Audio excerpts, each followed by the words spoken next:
नमस्कार सांग माने जय माँ दुर्गा। आज मु सकाळे जलखिया चितौ पिठा बनाऊँगी। देखो ये मु कड़ई बसई देइछि। मो कड़ई गरम हेलानी ता देहरे टिके ऑयल ब्रश करनेबी। आउ काली राति रे मु चाउल भिजे देइथिली, खरा बेले भिजे देइथिली। राति रे एई ताटिया रे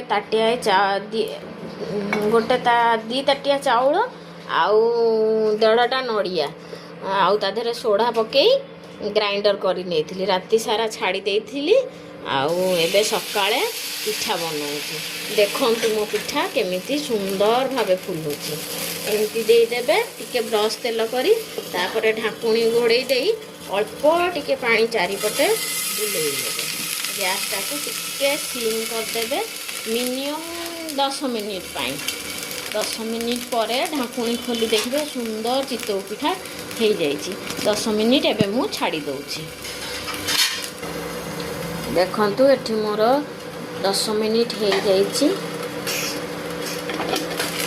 एथर मु बाहर करी देखौछि। देखंतु मोर कि सुंदर पिठाटा फुलिछि।